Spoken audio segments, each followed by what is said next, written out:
캘리포니아 태평양 연회 한인연합감리교회 연합새벽기도회가 21일 월요일부터 31일 목요일까지 유튜브 채널을 통해서 함께 나누게 되었습니다. 오늘은 특별히 남가주 주님의 교회 김낙인 목사님께서 이사야서 9장의 말씀을 가지고 말씀을 나눠주시겠습니다. 목사님 말씀을 듣고 함께 힘을 얻고 용기를 얻는 저와 여러분 되기를 간절히 소망합니다. 목사님 말씀 이후에는요, 기도 제목 슬라이드가 나올 예정입니다. 함께 합심해서 기도하시고 또 나머지 시간에는 여러분이 가지고 계신 각자의 기도 제목을 가지고 기도하는 시간 가지시기를 바랍니다. 오늘 남가주 한인연합감리교회들이 함께 연합으로 드리는 연말 특세에 참여하신 모든 성도들과 또 섬기는 교회들 위해 이 성탄의 은혜와 축복이 풍성히 임하시기를 주님의 이름으로 간절히 기원합니다.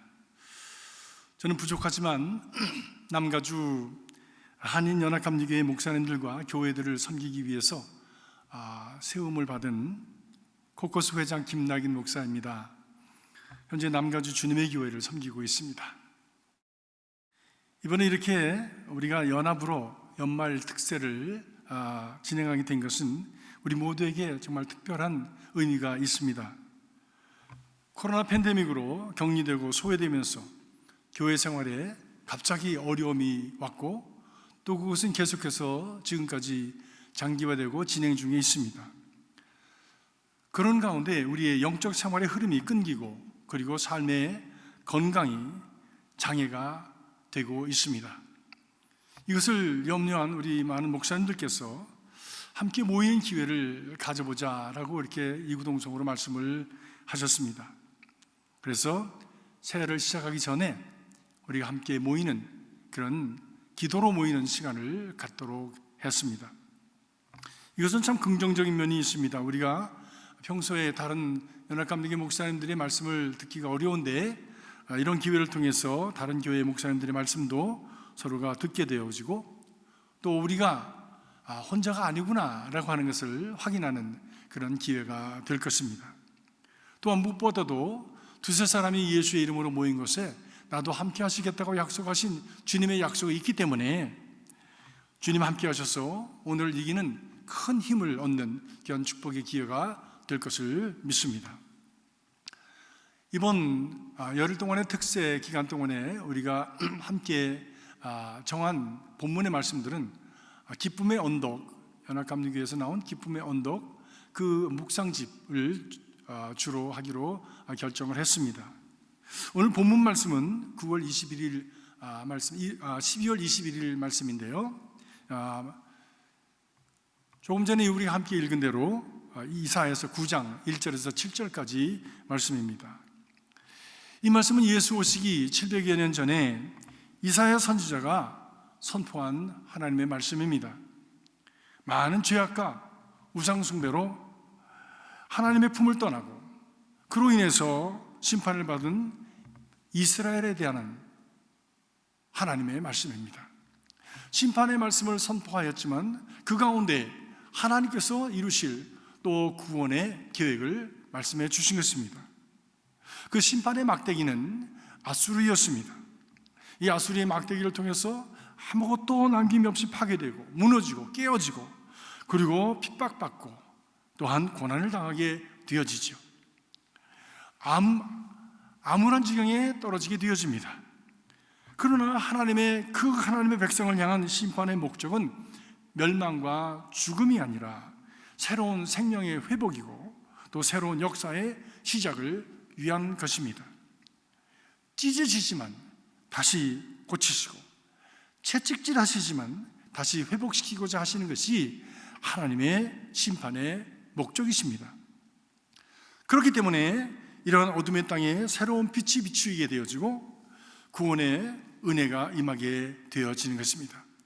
그 회복의 은혜가 오늘 본문 말씀에 의하면 한 아기의 탄생으로 말미암아 임할 은혜다라고 말씀합니다. 이 한 아기는 임마누엘 하나님이고 그분이 바로 예수 그리스도로 이 땅에 오신 것입니다. 이사야 선지는 이런 은혜가 가장 고통을 많이 받고 가장 깊은 어둠 속에 있었던 스불론과 또 납달리, 갈릴리 지역에 먼저 임할 것이라고 말씀합니다. 이스라엘 북쪽에 있었던 이 지역들은 북쪽이 아수르가 가까웠기 때문에 제일 먼저 어려움을 당한 지역들입니다. 그런데 이것들이 또한 제일 먼저 복음의 빛을 받게 되는 것이 될 것이라고 말씀을 하고 있는 것입니다. 갈릴리 지역은 참 그렇게 빛이 없는 캄캄한 밤과 같았습니다. 밤이 되면 분간을 하지 못하니까, 예측을 못하니까 두렵고 불안합니다. 그 어둠 속에서 죄악이 들끓고 각종 악이 어둠 속에서 자행되었습니다. 모든 생명이 빛을 받지 못하고 시들어서 죽어가게 되었습니다. 소망이 없었습니다. 생명력을 잃어버리고 에스겔 골짜기의 마른 뼈처럼 널브러져 있는 절망적인 존재들이 되어갔습니다. 갈릴리 지역은 그렇게 어두운 곳이었습니다. 예루살렘으로부터 북쪽에 있는 먼 반대쪽으로 떨어져 있는 이 지역이었기 때문에 정부의 혜택이나 종교나 문화의 영향을 가장 적게 받는 곳이었습니다. 갈릴리 지역은 외적의 침입이 자주 있어서 지극히 피폐해진 곳이었습니다. 그래서 사람들은 갈릴리에서 무슨 선한 것이 나겠느냐라고 하면서 갈릴리 지역 그 근경을 무시했습니다. 그런데 이사야는 이제 이 갈릴리 지역에 큰 빛이 비추어질 것을 예고합니다. 그리스도께서 갈릴리에서부터 예수님의 사역을 시작하시는 것을 예고한 것입니다. 과연 그리스도는 베들레헴에서 태어나셨지만 갈릴리에서 자라셨습니다. 그래서 사람들은 예수님을 갈릴리 사람이다라고 그렇게 명하였습니다. 예수께서 복음 전파를 갈릴리에서부터 시작을 하셨습니다. 갈릴리 지역에서 제자들을 뽑으시고, 그리고 그들과 함께 전도하시고, 그리고 그들과 함께 하나님의 복음 사역을 진행하신 것을 우리가 다 잘 압니다. 그로 인해서 갈릴리 사람들이 제일 먼저 복음을 받는 수혜자들이 된 것입니다.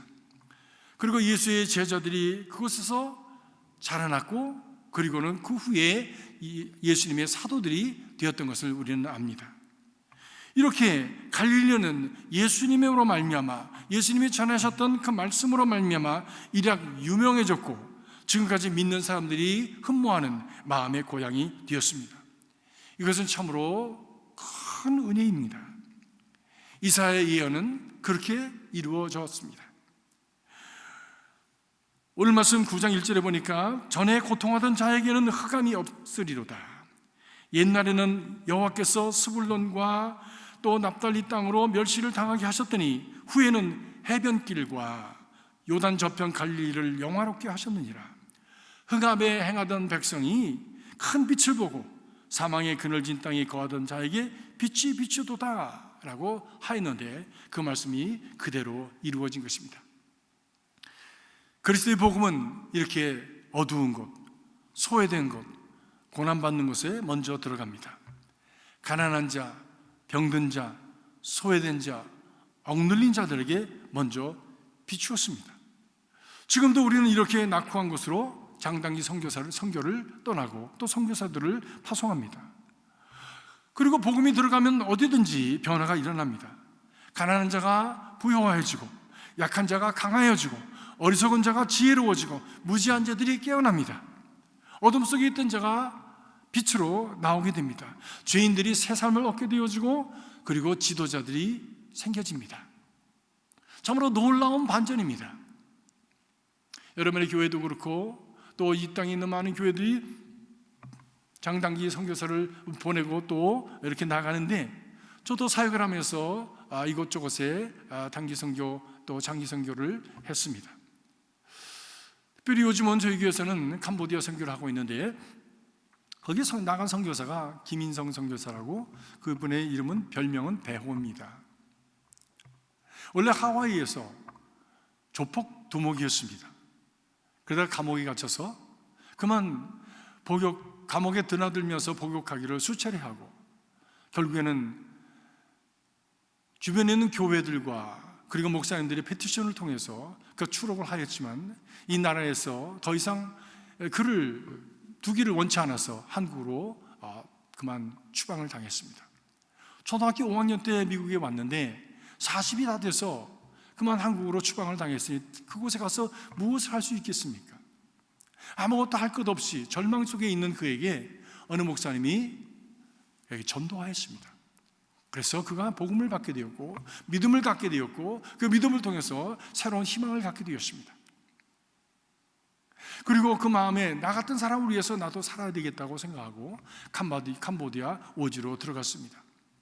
가서 저들을 위해서 할 수 있는 것이 무엇이 있을까?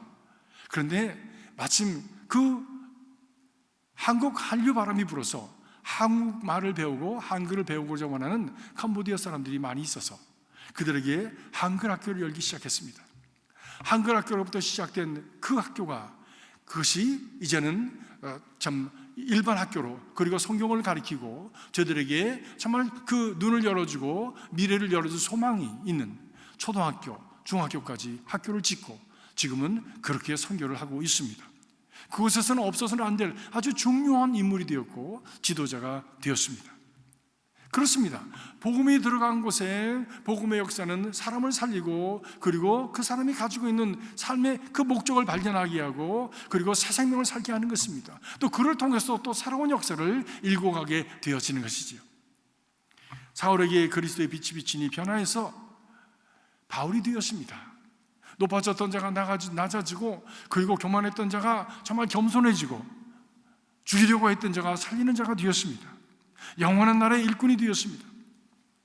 북구의 해적들에게 그리스도의 빛이 비치니까 변화해서 영국의 신사들이 되었습니다. 우리 대한민국도 어둠 속에 운둔해 있었던 나라가 아닙니까? 그런데 선교사들의 순교를 통한 복음으로 말미암아 백성들이 믿음을 갖고 깨어나고 교육을 받고 지도자들이 일어나게 되어지고 오늘날 선진국의 나라로 발돋움하고 있습니다. 세계에서 10,000명 이상의 선교사를 보내는 그런 선교의 나라가 되었습니다. 그런데 오늘 예수 오신 지 2000년이 지난 오늘 지금도 이렇게 어둠에 처한 것이 많다라고 하는 것이죠. 스불론과 납달리와 같이 또 갈릴리 지역과 같이 그렇게 핍박을 받고 그리고 억압을 받고 또 소외되어지고 가난하고 병들어져 버림을 받고 누구도 돌보지 않는 그런 곳들이 많이 있다라고 하는 것입니다. 그것은 지리적으로 한 지역을 말할 뿐만이 아니라 그런 인생들이 얼마나 많이 있습니까?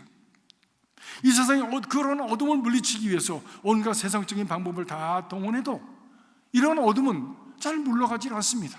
오직하면 가난은 나라도 구할 수가 없다라고 하는 말을 할까요? 오직 그리스도의 복음의 빛이 들어가야 합니다. 다른 세상의 빛들은 반딧불이나 호롱불처럼 잠깐 비치다가 마는 것입니다. 사라집니다. 사람도 바뀌고 그리고 참 그런 정책도 바뀌고 또 여러 가지 방법도 바뀌어서 그만 바뀜에 따라서 모든 것이 쓰러져 버리고 마는 것입니다. 오직 영원하신 하나님의 복음의 빛, 길이요 진리요 생명이신 예수의 빛이 비추어야 생명을 살리고 그 인생을 회복시키고 그 땅을 회복시키게 되어지는 것입니다. 하루라도 먼저 빛을 받으면 그만큼 빨리 은혜를 받고 변화가 빨리 일어나게 되었습니다. 그렇기 때문에 그리스도의 빛을 받고 비추는 일은 결코 뒤로 미뤄서는 안 되는 일입니다. 왜냐하면 생명을 살리는 일이기 때문입니다. 예수 그리스도는 분명히 어둠을 몰아내는 세상의 빛입니다. 성도는 그리스도의 빛을 비추는 작은 빛이라고 우리에게 말씀하셨습니다. 너는 세상의 빛이라. 그리고 마태복음 5장 16절에 보니까 그 빛을 말씀하시면서 그 빛은 착한 행실이다 라고 말씀합니다.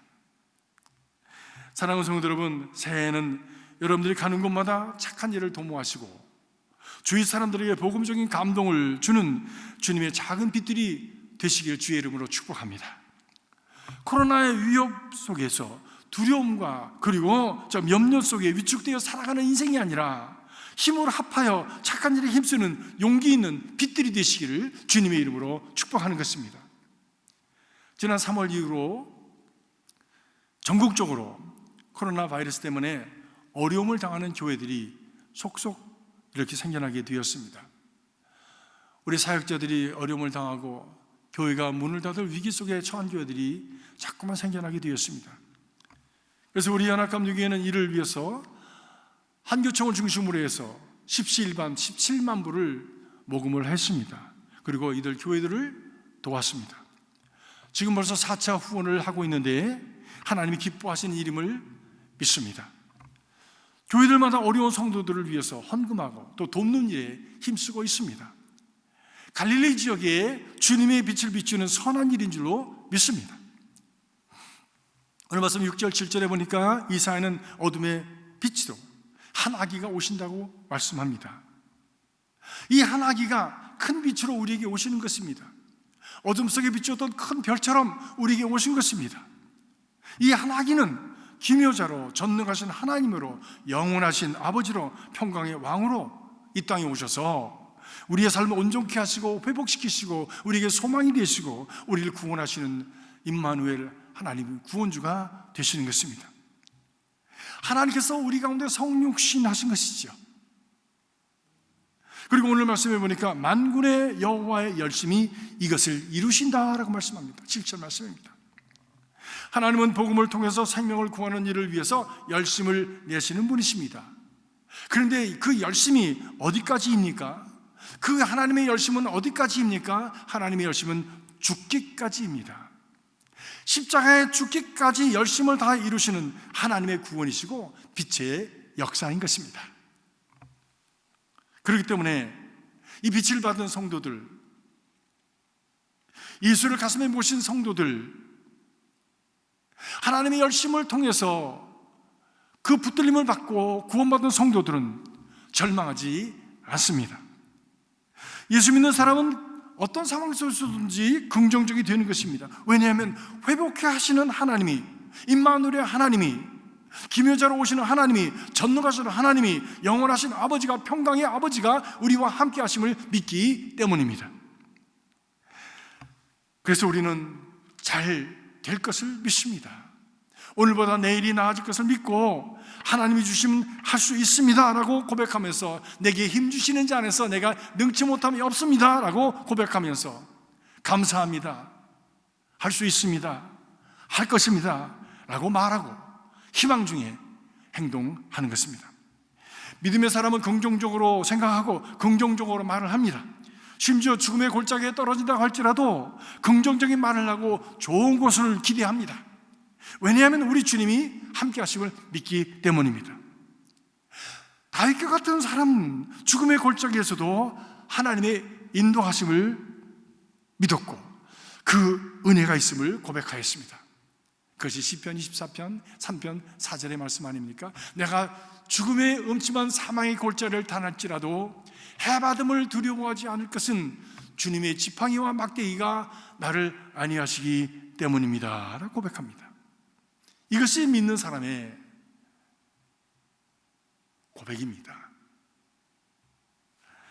바울은 빌립보에서 전도하다가 모함을 받아서 얻어맞고 만신창이가 되어서 감옥에 갇혔습니다. 전도하느라 드린 희생과 수고는 말로 다 할 수 없었을 것입니다. 그런데 그 수고에 대한 대가도 없이 전도를 방해하는 사람들에 의해서 무고하게 고발당하고 매를 맞고 투옥되었습니다. 이런 상황에서 많은 사람들이 번민하고 혼돈할 것입니다. 이렇게 나는 수고했는데 왜 하나님은 나를 이렇게 내버려 두시는가? 나는 하나님을 위해서 이렇게 희생하고 수고하는데 하나님은 나를 돌보지 아니하시는가? 라고 하는 그런 고민에 빠질 수가 있습니다. 그러나 바울은 불공평하다고 불평하지 않았습니다. 이렇게 이유를 알 수 없는 고통과 시련을 닥쳤을 때 거기에도 하나님의 선한 뜻이 있음을 믿고 그는 기다렸습니다. 그리고 오히려 기도하고 찬양하였습니다. 그때 기적이 일어났습니다. 지진이 일어나서 옥토가 흔들리고 그리고 옥문이 열렸습니다. 창고가 풀렸습니다. 그 한목의 간수들이 결국에는 바울의 전도를 받고 예수를 믿게 되었습니다. 이런 상황을 경험한 사도 바울은 빌립보 교인들에게 이것을 알리면서, 형제 자매 여러분, 내게 일어난 감옥에 갇힌 일이 도리어 복음을 전하는데 도움이 된 사실을 여러분이 알아주시기를 바랍니다 라고 빌립보서 1장 12절에 말씀하고 있습니다. 그렇습니다. 우리는 때로 참 이유를 알 수 없는 어려움을 당하기도 하고 하나님 앞에 때로는 배신당한 것 같은 그런 마음을 가질 수 있는 상황에 떨어지기도 합니다. 그러나 넓고 큰 뜻으로 볼 때에, 그 하나님의 속성으로 볼 때에 바로 그 가운데 고난 속에 역사하시고 어둠 속에 역사하시고 우리 가운데 임재하시는 하나님의 은혜로 말미암아 우리에게 전혀 생각하지 못했던 하나님의 놀라운 방법으로 우리를 구원하시고 새롭게 하시고 우리를 회복시키신 역사가 있게 되어지는 것입니다. 지금 어려운 가운데 있는 분들이 계십니까? 이해할 수 없는 고난 가운데 있는 분들이 계십니까? 하나님의 선을 믿으시길 바랍니다. 어둠 속에 임하시는 하나님을 신뢰하시기 바랍니다. 믿고 주님을 바라보시기 바랍니다. 주님께서 여러분 가운데 구원을 이루실 것입니다. 두 번째로 하나님의 열심을 믿는 사람들은, 예수 믿는 사람들은 열심히 살아갑니다. 예수님이 십자가를 죽으시기까지 열심히 하시기 때문에 하나님을 사랑하되 열심히 하는 것입니다. 교회를 섬기되 열심히 하는 것입니다. 주님께서 맡겨주신 사역을 감당하되 열심히 하는 것입니다. 그것이 예수 믿는 사람들의 특징인 것입니다. 그 열심히 은혜의 도구가 되어서 구원을 이루는 통로가 되어지는 것이죠. 하와이에 홍숙자라고 하는 전설적인 분이 계셨습니다. 그분은 1900년에 태어나셔서 한국의 정신여고를 졸업하시고 1919년 하와이에 사진신부로 오신 분인데, 많은 사람들이 지금까지도 그분의 이름을 입에 오르내립니다. 지금까지도 그분의 무덤에는 한국 사람뿐만이 아니라 주위에 알지 못하는 사람들이 꽃을 놓고 갑니다. 그 이유가 무엇입니까? 그 이유는 이렇습니다. 그분은 사리가 분명하고 이해심이 많던 분입니다. 남녀노소 빈부격차를 가리지 않고 초월해서 누구와도 친구가 되셨던 분입니다. 교회에서 하는 일이라면 언제든지 앞장서서 달리시던 분입니다. 가난한 사람, 불쌍한 사람, 갓 이민 와서 도움이 필요한 사람에게 언제든지 손발이 되어 주셨습니다. 많은 유학생들의 재정보증을 서주었습니다. 학생들, 나그네들을 대접하고 도와주었습니다. 그분은 신방대장이었습니다. 연로하신 분, 양로원에 계신 분, 병석에 계신 분들을 찾아가 위로하였습니다. 75세까지 차를 운전하셨는데 당시에 자신보다 남을 위해서 더 많이 썼다고 하지요. 자차를 사면 교회 일을 위해서 먼저 쓰고 자기를 위해서 쓰신 분입니다. 그분의 장례식에 입추의 여지 없이 사람들이 모여들었습니다. 교회 멤버만 온 것이 아닙니다. 한국뿐만 온 것이 아닙니다. 누가 말하지 않았는데도 성가대가 서야 한다고 하고 옛날 성가대 대원들까지 동원이 되었습니다. 믿지 않는 사람, 믿는 사람 할 것 없이 백인, 일본인, 중국 사람까지, 필리핀 사람까지 커뮤니티에서 많은 분들이 모여들었습니다. 많은 분들이 흐느껴 오는 가운데 예식이 진행되었습니다. 이것은 단순한 슬픈 눈물이 아니라 그분의 믿음의 열심으로 살아온 생애가 주는 감동, 감격의 눈물이었습니다. 그리스도를 향한 믿음의 향기가 가득한 영광스러운 예식이 되었습니다. 그분의 아들이 우리가 잘 아는 매영숙 재단의 장홍식 장로님이십니다. 연합감리교의 개척과 선교에 앞장서서 열심히 재정적으로 넘치게 후원하셨던 분이십니다. 장장로님은 어렸을 때에 우리도 이렇게 가난하고 어려운데 어머니는 왜 날마다 그렇게 열심히 다른 사람을 희생적으로 돕느냐, 어머니를 이해할 수 없어서 반항하기도 하였답니다. 그러나 훗날 철이 들면서 어머니가 참으로 지혜로운 인생을 사셨다고 하는 것을 깨닫고 자신도 착한 일에 열심을 다하셨다고 하였습니다. 사랑하는 성도 여러분, 우리가 코로나 팬데믹의 암울한 상황에서 한 해를 마무리하고 새해를 맞지만 하나님의 열심이 우리 안에 치유와 회복과 구원을 이루실 것을 믿습니다. 이를 위한 죽음을 무릅쓰고 우리에게 오시는 아기 예수님을 맞으면서 우리 또한 열심을 품고 착한 일에 힘쓰는 예수 그리스도의 빛들이 되시기를 주님의 이름으로 축복합니다. 기도하시겠습니다.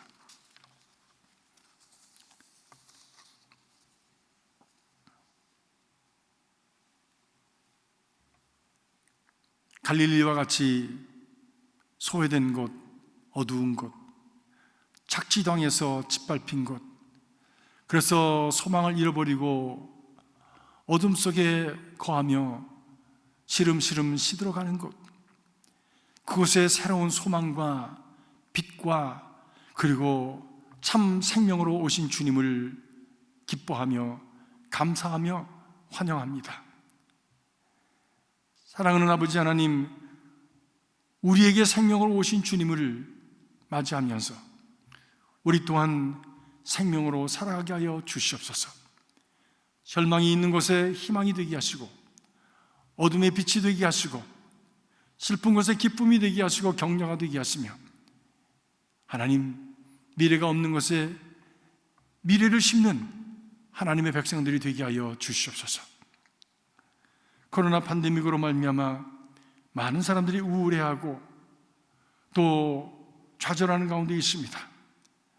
직장, 가정, 관계, 교회생활 모든 것이 암울한 그런 상황 속에서 저희들이 한 해를 맞을 때에 주님, 그럼에도 불구하고 주님께서 우리 가운데 임하심을 믿고 감사하면서 주님을 영접하며 새로운 해를 향해서 발돋움하는 복된 삶들이 되도록 우리의 성도들과 교회를 축복하여 주시옵소서. 참으로 이 땅에 빛이 되도록 주께서 저희들에게 빛이 되시고 빛 되신 그리스도를 이 성탄에 온전히 모시는 복된 성도들이 되도록 축복하여 주시옵소서. 모든 것 감사드리며 예수 그리스도 이름으로 간절히 기도하옵나이다. 아멘.